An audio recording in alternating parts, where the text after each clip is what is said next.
Ya Tuhan, karena firman-Mu kami hidup sampai hari ini. Karena firman-Mu gereja terus bertumbuh. Karena firman-Mu bangsa-bangsa diberkati. Karena firman-Mu dunia tetap ada dan kami menikmati perjalanan bersama. Karena firman-Mu jugalah yang memberi kami masa depan. Dalam nama Tuhan Yesus Kristus, datanglah kerajaan-Mu, jadilah kehendak-Mu di bumi seperti di sorga. Haleluya. Amin. Hidupi kebenaran. Katakan di dalam hatinya, dari mulutnya, hidupi kebenaran. Amsal 14 ayat 34 bagian A. Kebenaran meninggikan derajat bangsa. Jadi sesuatu bangsa itu semakin tinggi karena kebenaran. Keluarga kita tinggi kualitasnya karena kebenaran. Gereja tinggi kualitas hidupnya karena kebenaran. Nah, ada tiga jenis kebenaran menurut pengalaman yang saya temukan, walaupun secara detail bisa dirumuskan. Kebenaran umum, yaitu hukum gravitasi. Apa saja yang kita buang ke atas, pasti jatuh. Dan itu tidak butuh agama, tidak butuh iman di situ. Karena hukum gravitasi. Dan semua orang bisa melakukannya. Ya. Yang kedua, kebenaran sosial, hukum positif, hak asasi manusia, hak dan kewajiban, atau hukum tabur tuai. Apa yang kita tanam, itu yang akan kita tuai. Itu kebenaran sosial. Itu pun tidak harus berdasarkan keyakinan iman, komunitas yang luas. Dia bisa sendiri-sendiri.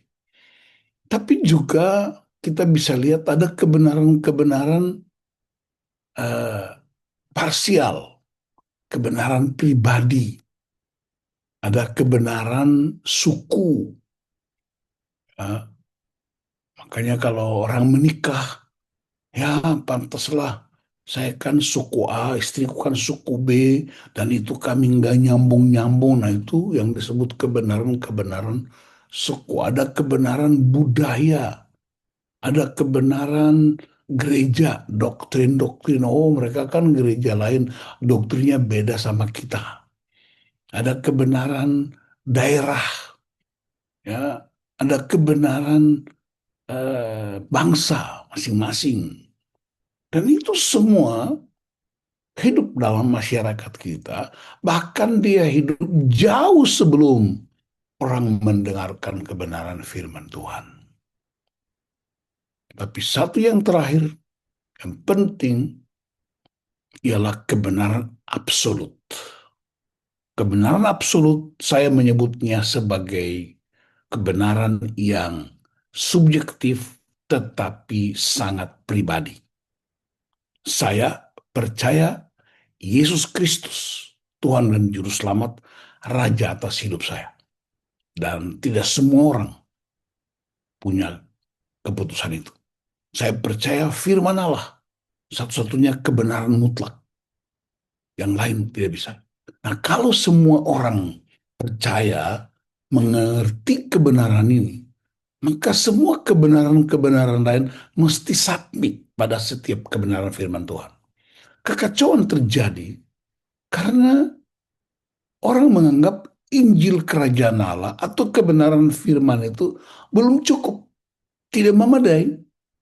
Maka orang bisa menggunakan kebenaran-kebenaran pribadinya, kebenaran sukunya, untuk seolah-olah menambahkannya lagi. Dan itu yang terjadi di mana-mana. Di masyarakat kita, terutama orang Kristen. Sudah mengerti bahwa pergi ke kuburan untuk bicara di kuburan itu bisa disebut sebagai penyembah berhala. Tapi wah ini kan tradisi kami sejak nenek moyang. Nah nenek moyangku bukan belum percaya Tuhan Yesus, belum dengar firman Tuhan. Kenapa kamu yang sudah dengar firman, kenapa kamu yang sudah dibaptis, kenapa kamu yang sudah mengaku penuh Roh Kudus, tapi masih mempraktekkan itu hanya karena kita menganggap kebenaran firman Allah tidak up to date. Ada seorang hamba Tuhan mengatakan, ada Injil-Injil yang lain. Ada Injil Yesus Kristus, tapi juga ada Injil budaya kita. Injil itu kan bahasa Yunaninya Evangelion, artinya kabar baik. Nah, kita punya kabar baik masing-masing. Dan itu sebabnya selalu terjadi benturan, paling tidak di dalam rumah tangga. Karena masing-masing punya kebenaran. Hari ini saya mau ingatkan saudara-saudara semua, kita semua. Tidak peduli saudara mau suku Ambon, Batak, Jawa, Manado, Toraja. Tidak peduli. Kalau Anda udah percaya kepada Yesus Kristus, Tuhan dan Juru Selamat, karena dia adalah firman yang hidup, maka semua kebenaran-kebenaran yang lain itu harus submit, harus tunduk. Bahkan kalau perlu disingkirkan. Dan itu yang kalau kita nggak praktekkan, wajarlah kita tidak pernah akan mengalami uh, kualitas hidup yang baik. Ya. Makanya Kitab Amsal mengatakan kebenaran meninggikan derajat bangsa. Jadi saya sampai sekarang ini merasa semacam holy discontent, ya, kekudusan uh, galau ya, galau kudus katanya, holy discontent. Nah kita ngomong nggak pernah orang mau berubah, masih berpegang teguh pada budayanya, adat istiadatnya, tapi tetap aja menyebut nama Yesus. Mazmur 51 ayat 8. Sesungguhnya engkau berkenan akan kebenaran dalam batin, dan dengan diam-diam engkau memberitahukan hikmat kepadaku. Jadi penulis Mazmur ini, dia bikin semacam pengakuan yang amat dalam.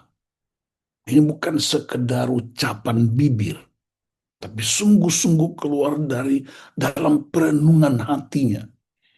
Nah, saya cari di kamus, kata batin itu beda dengan hati. Saya udah sering sampaikan, tapi saya mesti ulangi. Kalau saudara potong hati hewan, ya, hati babi atau hati sapi atau hati ayam, di dalam hati itu ada urat-urat kecil. Nah, di dalam urat-urat kecil itu yang disebut batin. Bahasa psikologinya itu alam bawah sadar. Tapi kalau orang nggak sadar-sadar, itu namanya alam baka. Jadi firman tidak sekedar pengetahuan, tapi dia mesti masuk ke dalam alam bawah sadar. Itulah sebabnya ketika orang tiba-tiba kaget bangun, tiba-tiba ada kasus yang keluar dari mulutnya itu firman yang telah mendarah daging. Ya, lihat aja kalau orang lagi di jalan raya atau di rumah, ketika dikagetkan dengan sesuatu, kata-kata yang keluar dari mulutnya itu kan kata-kata kotor, pemakian. Karena itu yang merasuk hidupnya, itu yang menguasai seluruh jati dirinya. Tapi kalau kita, firman itu udah masuk ke dalam batin kita, maka hikmat yang kita dapatkan. Dan ketika ada problem, ketika kita menghadapi kasus tertentu yang keluar dari mulut kita, ialah firman. Konteks Mazmur 51, sebelum ayat 8, konteks ayat 1 sampai 7. Apa yang berkenan kepada Tuhan? Ya kebenaran. Yang berkenan kepada Tuhan. Sesungguhnya engkau berkenan akan kebenaran. Kebenaran siapa? Kebenaran Allah. Kedua, di manakah tempat kebenaran itu? Dalam batin. Ya mungkin ini juga sekaligus jadi bahan diskusi. Kalau mereka yang butuh tuntunan untuk diskusi, boleh gunakan ini, di capture aja. Di manakah tempat kebenaran itu? Dalam batin. Sekali lagi batin bukan beda dengan hati. Itu kedalaman jiwa. Apakah yang Tuhan lakukan dengan diam-diam? Dia memberitahukan hikmat. Hikmat itu muncul datang dari kebenaran ilahi. Siapakah yang memperoleh hikmat itu? Saya. Ya, kita suka baca firman buat orang. Mestinya baca firman buat diri sendiri. Personifikasi firman pada diri sendiri. Kita suka menasihati orang, itu baik. Tapi juga kita mesti membiarkan firman itu menasihati diri kita.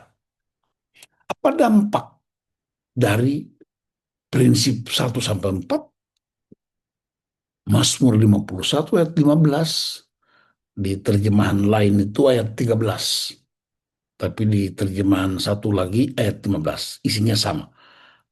Demikian, maka aku akan mengajarkan jalanmu kepada orang-orang yang melakukan pelanggaran, supaya orang-orang berdosa berbalik kepadamu. Jadi ketika seseorang menghidupi kebenaran yang sudah merasuki sukmanya, maka dia akan dapatkan hikmat itu, lalu kemudian dia menolong orang lain.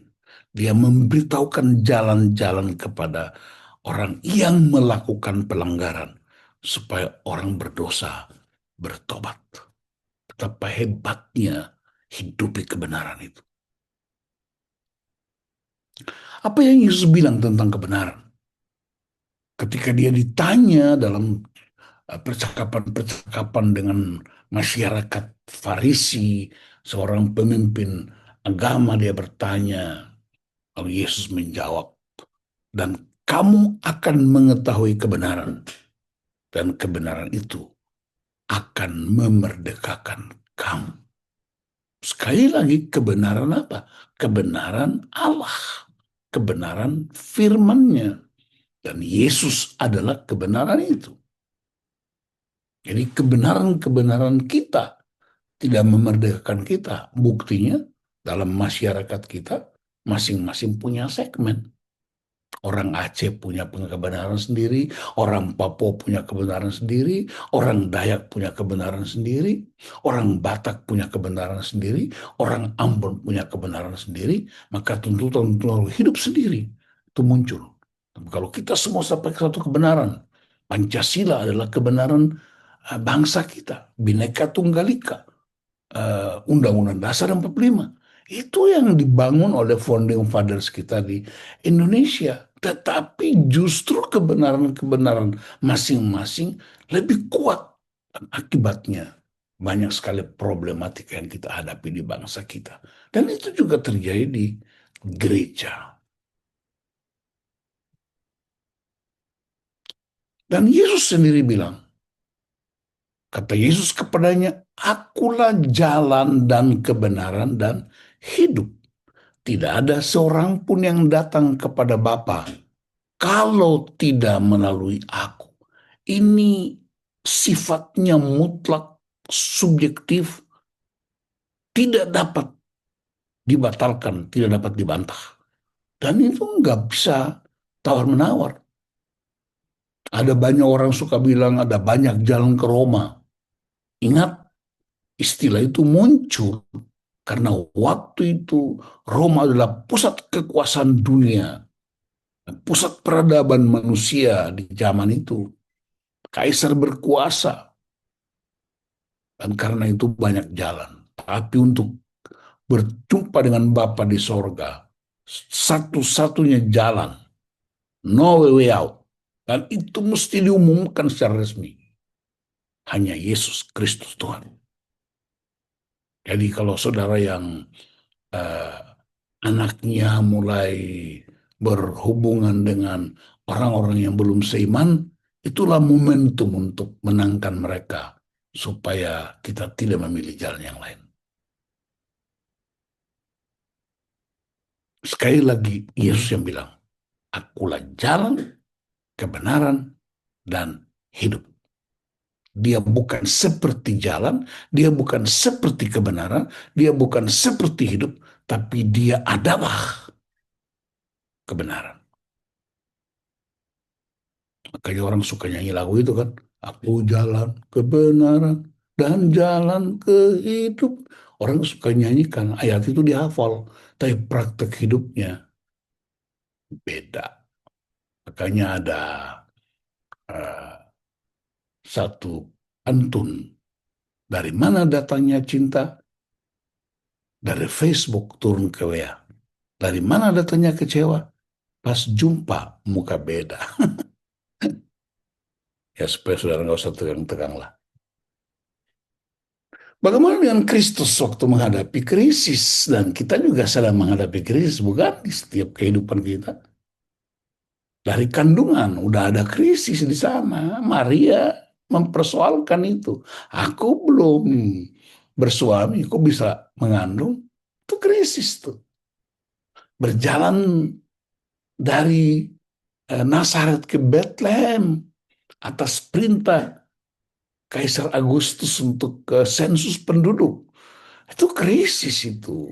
Ketika dia lahir, tidak ada tempat untuk meletakkan kepalanya. Harus di tempat makan hewan. Itu juga krisis. Masih bayi, harus disingkirkan ke Mesir. Kembali lagi ke Nazaret. Balik lagi Yerusalem. Dan terakhir disalib. Dan ternyata disalib itulah kemuliaan dinyatakan. Lalu dia bangkit dari antara orang mati.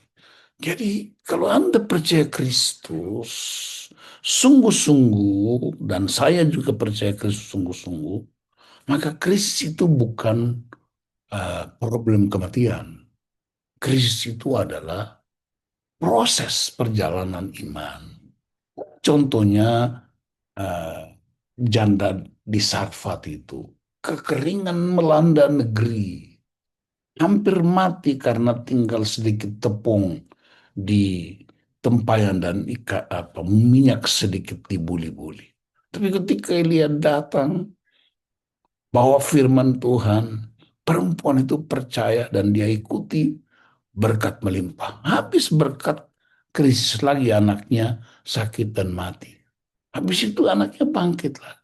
Jadi pola Tuhan itu sama. Ya, kalau saudara suka dengar firman Tuhan, coba lihat di YouTube saya hari ini itu khotbah saya di Papua kemarin tentang comfort zone adalah pembunuh terbesar iman Kristen. Itu saya singgung tentang perempuan janda Sarfat itu.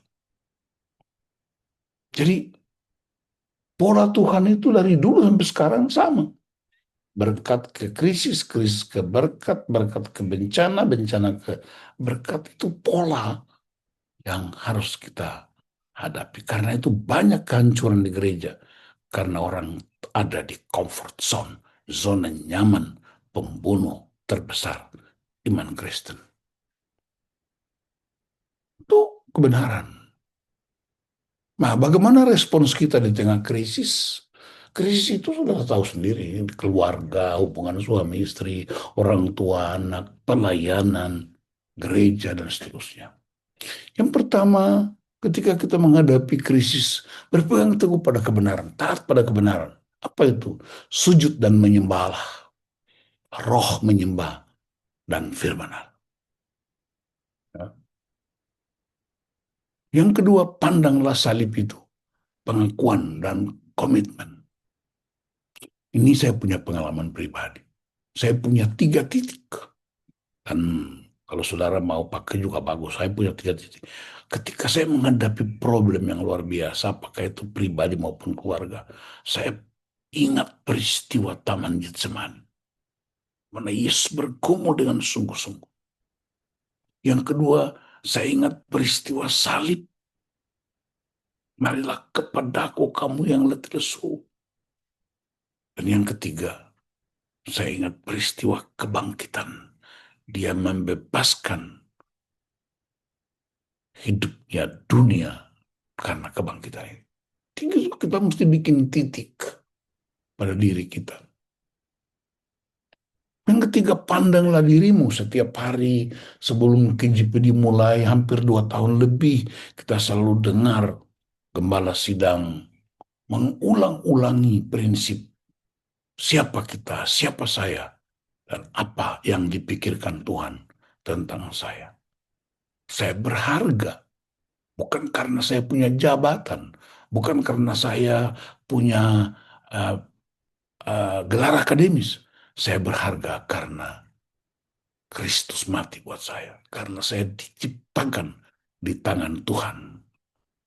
Pandanglah keluargamu, sebab keluarga adalah basis utama pembentukan karakter. Sebelum bangsa-bangsa didirikan, sebelum gereja didirikan, lembaga pertama yang Tuhan dirikan ialah keluarga. Kalau begitu, keluarga adalah fondasinya. Dan fondasi itu berdiri di atas kebenaran, yaitu pria diciptakan menurut gambar dan rupa Allah. Itulah sebabnya disebut pria disebut sebagai kefale atau sumber. Yang kelima, pandanglah gerejamu, komunitas yang mengubah. Ada orang bilang, wah saya nggak usah bergereja, berkomunitas. Kok Tuhan saya mau beritahu Tuhan itu tidak berdiri sendiri. Ya, sudah perhatikan salib itu kan horizontal dan vertikal. Bisa nggak Yesus disalibkan itu nggak pakai horizontal vertikal? Bisa aja. Tapi itu semua simbol-simbol yang menggambarkan bahwa komunitas itu penting. Orang Allah saja berkomunitas, Tritunggal. Yesus saja berkomunitas, punya inner circle 3, kemudian 12. Kemudian dia mengajarkan murid-murid untuk lakukan. Pandanglah bangsamu, tingginya derajat bangsa. Bangsa kita itu kenapa belum beradab? Karena masih ada kebenaran-kebenaran separatisme. Bangsa-bangsa di dunia yang lain seperti di Eropa, Amerika. Mereka beradab untuk hal-hal yang sifatnya sosial. Kalau saudara pernah pergi ke Eropa, saudara mungkin pernah ke Amerika, ya nggak usah jauh-jauh lah, pergi aja ke Singapura. Kita bisa melihat beda dengan bangsa kita. Tapi saya tidak ingin membandingkannya. Saya hanya bilang kebenaran firman yang menolong. Bahkan Jepang sendiri begitu maju nggak ada sampah di jalan raya. Padahal mereka bukan percaya Yesus. Jadi, sebagaimana Kristus memandang kita, itulah kebenaran. Sebagaimana Kristus mati buat kita, itulah kebenaran. Sebagaimana Kristus membebaskan kita, itulah kebenaran. Berarti pusat kebenaran ialah Kristus.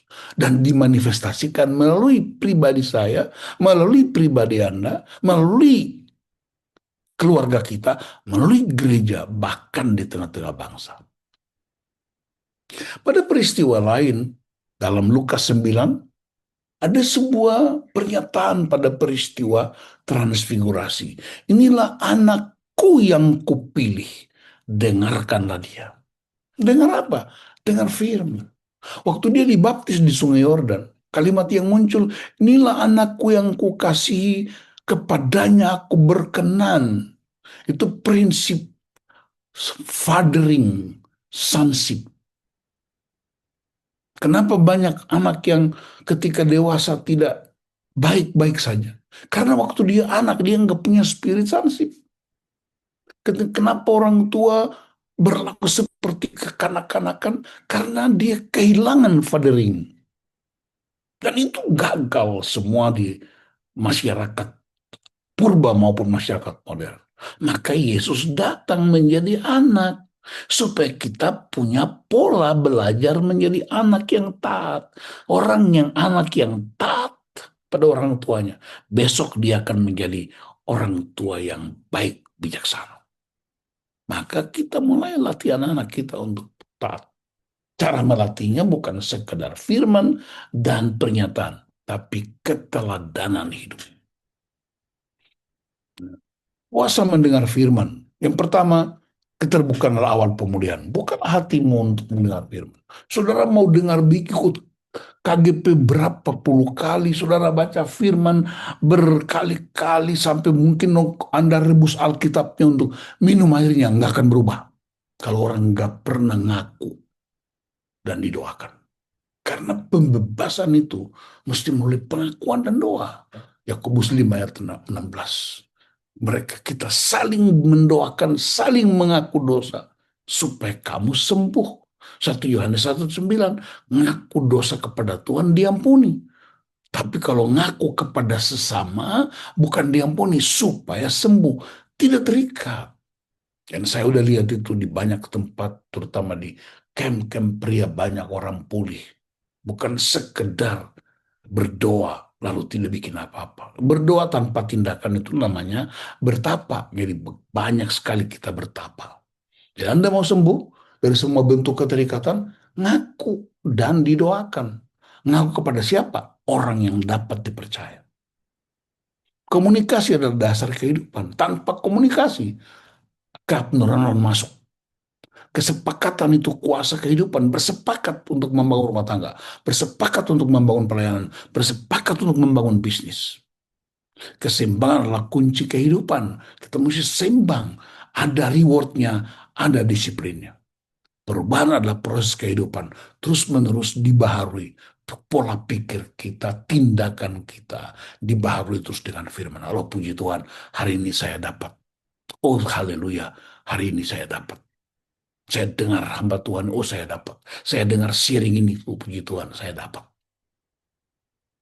Masa 30 menit saya sampaikan firman, nggak ada yang masuk, berarti bukan firmannya, tapi hatimu. Perhatikan kata dengarkanlah. Bahasa di kitab Ulangan, Shema Israel, dengarkanlah. Seorang filosof Yunani abad pertama, Epictetus, dia bilang, kita mempunyai dua telinga dan satu mulut supaya kita dapat mendengarkan dua kali lebih banyak daripada kita berbicara. Alkitab menjelaskan tentang hikmat. Mendengarkan dikaitkan dengan pengetahuan dan pengertian. Bandingkan kitab Amsal dan pernyataan Yesus. Siapa bertelinga, hendaklah ia mendengar. Nah, saudara, saya sedikit singgung lagi, walaupun pernah saya ucapkan, peristiwa konfigurasi di atas gunung, di atas bukit itu. Yesus dan tiga murid, hafrutanya, Yohanes, Yakobus, Petrus, itu hafrutanya, itu inner circle. Itu bukan kelompok-kelompok separatis. Yesus sudah mengajarkan tentang inner circle. Jadi kita semua masih punya inner circle. Karena inner circle itu tempat di mana kita curhat, kita doakan, kita didoakan, kita sharing, membangun hubungan yang kuat. Dan di samping kiri kanan itu ada dua tokoh Alkitab, Musa dan Elia. Mengapa Musa dan Elia? Kenapa bukan Daniel? Kenapa bukan Abraham? Kenapa bukan Nuh? Ya. Kenapa bukan Daud? Tapi kenapa Musa dan Elia? Karena Musa waktu memimpin Israel, dia beritakan kebenaran firman. Dia sampaikan apa kata Tuhan kepada mereka. Dia juru bicaranya. Juru bicaranya Musa itu Harun abangnya. Tetapi juru bicara Tuhan ialah Musa. Dan Musa sampaikan firman. Tidak ada yang lain. 40 tahun dia sampaikan firman. Orang gak dengar dan mati semuanya. Menurut catatan Alkitab, penelitian seorang hamba Tuhan, 3 juta orang keluar dari Mesir waktu itu. Hanya 2 yang masuk ke tanah perjanjian. Ditambah dengan anak-anak yang lahir di padang gurun. Makanya mereka kuat sekali karena lahir di tengah-tengah krisis dan membuat mereka jadi dewasa. Kita yang lahir di ruang ber-AC dan kasur yang empuk, makanya nggak dewasa-dewasa, manja terus. Saya tidak bermaksud supaya kalau ibu-ibu yang mau melahirkan pergi ke padang gurun, bukan. Kenapa Elia? Karena Elia sampaikan firman. Dan terjadi kekacauan yang luar biasa. Orang nggak mau dengar dia. Ahab dan istrinya nggak mau dengar dia. Ada spirit Isabel. Ada fatherlessness terjadi di sana. Kau akan mengembalikan hati bapa kepada anak melalui Nabi Elia. Itu kan menutup perjanjian lama. Nah, 2 tokoh ini berperan di zamannya dan umat hancur. Karena tidak dengar firman Tuhan. Maka mereka berdiri di situ mendampingi Yesus supaya umat diberitahu, kamu pernah mati, nenek moyang mau mati, karena mereka tidak dengar firman yang diucapkan dua hambaku ini. Sekarang aku sendirian turun. Dan dia bilang, inilah anakku yang kupilih. Dengarkanlah dia. Karena Musa, Elia, dan nabi-nabi hanya menyampaikan kebenaran, tetapi mereka bukanlah kebenaran. Tapi Yesus tidak hanya menyampaikan kebenaran, tetapi dia adalah kebenaran. Itu alasan. Peran Musa memberi hukum besar bagi Israel. Banyak tewas karena tidak mau mendengar. Peran Elia, nabi besar yang bicara tentang prinsip fatherhood, tapi tidak didengarkan. Kutuk masuk. Itulah alasan mengapa Musa dan Elia mendampingi Yesus ketika peristiwa konfigurasi untuk mendeklarasikan firman tidak lagi perkataan, firman tidak lagi hukum, tapi firman itu pribadi. Yesus yang menyelamatkan. Itulah sebabnya sekali lagi tidak ada jalan lain menuju Bapa kecuali Yesus Kristus. Nah, saudara, saya mau ingatkan lagi tentang kebenaran yang dialami dan dicuri. Ada dua jenis sumber di Taman Eden. Allah sumber kebenaran, iblis sumber kebohongan atau dusta. Allah memulai dengan firman itu benih. Benih ditabur baru datang iblis untuk mencurinya. Benih itu terus-menerus ingin dicuri, dibunuh, dan dihancurkan oleh iblis. Hati-hati. Orang yang jatuh itu bukan orang-orang yang kafir yang tidak mengenal Tuhan. Tapi justru kejatuhan banyak terjadi orang-orang yang suka beritakan firman. Contoh, Firaun mau bertobat, ulangi, Firaun mau rebut kembali Musa dan Israel segera setelah mereka tinggalkan Mesir. Elia setelah menang di Gunung Karmel diancam Isabel supaya dia lari. Herodes mau membunuh bayi Yesus segera setelah kelahirannya, tapi Yesus segera dilarikan ke Mesir. Setelah baptisan di Yordan, Yesus dipimpin ke padang dan iblis mencoba dan berusaha mencuri firman. Tapi dalam kuasa roh, Yesus kembali. Itu contoh-contoh peristiwa-peristiwa di mana iblis mencoba untuk merebut firman yang sudah ditaburkan. Nah, firman itu mesti diucapkan oleh siapa? Oleh pria dan wanita. Kalau firman Allah adalah untuk kita, maka perkataan kita adalah untuk pasangan kita, anak-anak kita, jemaat kita, dan orang lain. Pria wanita yang bersaksi secara terbuka hubungannya dengan Tuhan harus tetap setia terhadap firman itu untuk membuktikan kasihnya kepada Allah. Jika tidak, mereka adalah sebuah testimoni, ujian palsu, bukan testimoni kesaksian. Sekali lagi ucapkan firman tapi nggak lakukan, itu testimoni. Dan testimoni itu kadang-kadang rambutnya lebih cakep. Jadi mari jangan kita jadi orang-orang yang cuma testimoni, tapi kita jadi orang yang testimoni. Dalam peristiwa itu ada masanya, masa yang disebut masa perkenanan. Angka 40 memberi masa perkenanan. 40 tahun Musa vikaris di padang gurun.